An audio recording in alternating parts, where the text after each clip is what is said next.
Aku menjadi jenius berkedip di Akademi Sihir.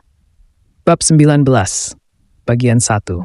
Latihan dungeon pertama sudah berakhir. Sebanyak 141 siswa dari kelas A sampai S. 39 siswa mengundurkan diri.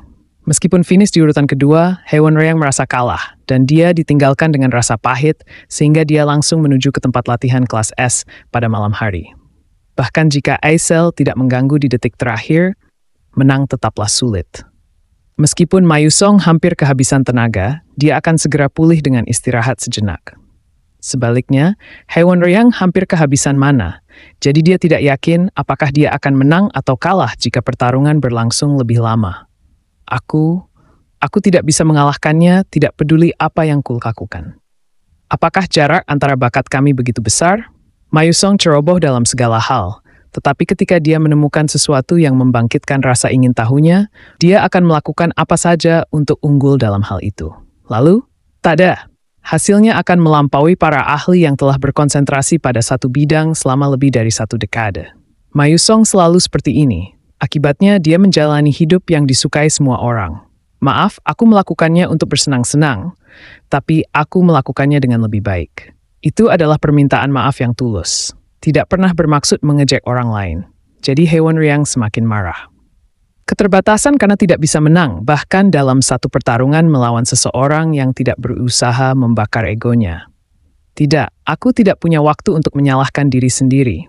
Aku harus mendorong diriku hingga batas.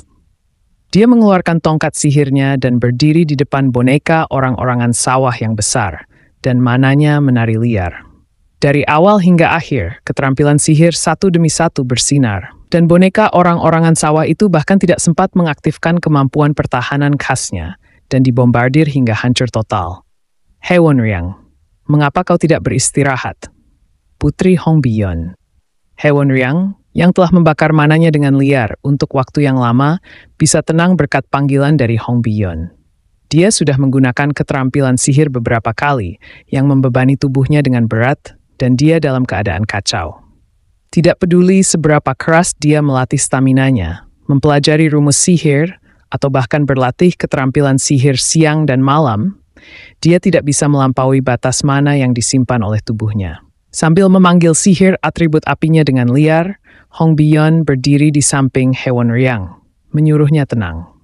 Meskipun dia tidak bisa menggunakan sebanyak mungkin atribut seperti Hyeonryang dan bakatnya lebih lemah dibandingkan dengannya, dia mampu menampilkan keterampilan sihir kelas 3 yang luar biasa berkat jumlah mana yang sangat besar dan keterampilan kerajaan yang diwarisi dengan kuat. Apakah sang putri juga dikalahkan oleh seseorang? Juga?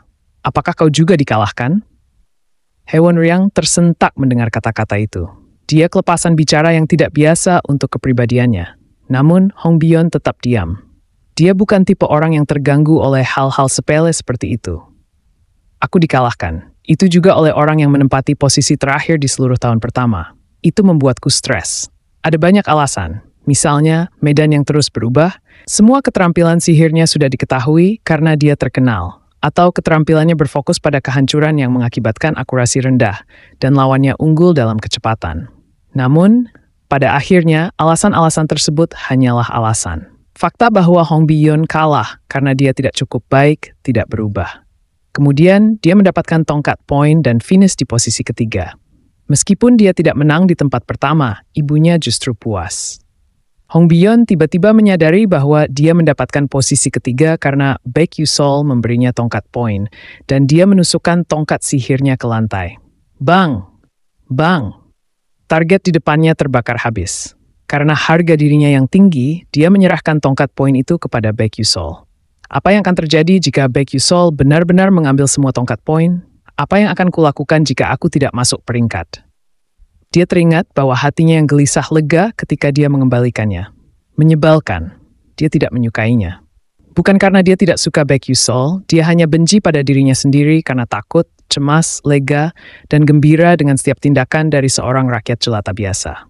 Satu hari nanti, aku akan membakar wajah menyebalkan itu.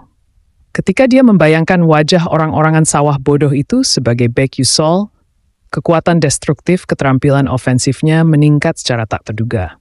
Selain itu, Hongbiyeon mengingat kuliah khusus yang terjadi beberapa hari lalu. berpura-pura menjadi rakyat jelata yang baik. Namun sejujurnya, itu juga tidak berhasil. Secara mengejutkan, setelah mencoba mengubah pemikirannya sambil memecahkan pertanyaan konyol itu, pencapaian sihirnya mulai meningkat pesat. Dia mampu mengarahkan api ke berbagai arah. Dan dia menyusun strategi yang lebih matang untuk mengalahkan musuh. Dia masih tidak yakin bisa memecahkan 3 pertanyaan iblis itu, tetapi dia telah membuat kemajuan. Tongkat Hong Bion berhenti ketika pikirannya sampai pada titik itu. Dia hanyalah rakyat jelata, memiliki nilai terburuk dan kepribadian terburuk. Tetapi, dia adalah satu-satunya anak laki-laki yang tahu cara menutupi satu kekurangan yang dia miliki. Karena tidak ada satupun guru di keluarga kerajaan yang pernah mengusulkan metode unik seperti milik Baek Yusol. Putri. Pada saat itu, kesatria sihir pengawal Hong Bion, Yuri, muncul dengan sebuah kotak kecil. Ya, ada apa? Sebuah paket telah tiba dari para pengrajin. Modifikasi tongkat sihir Argento telah selesai. Haruskah aku memberitahunya sekarang? Ya, itu lebih baik. Kalau begitu, aku akan pergi dan memberitahunya. Mengatakan itu, Yuri hendak meninggalkan tempat latihan, tetapi Hong Bion tanpa sadar meraih pundaknya.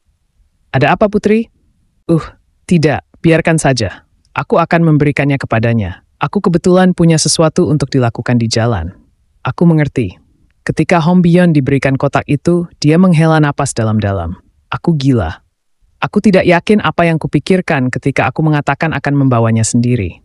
Bagaimanapun, karena aku sudah setuju untuk melakukannya sendiri, tidak ada yang bisa kulakukan saat ini. Dia berjalan menuju menara utama kedua, tempat Baek Yusol berada.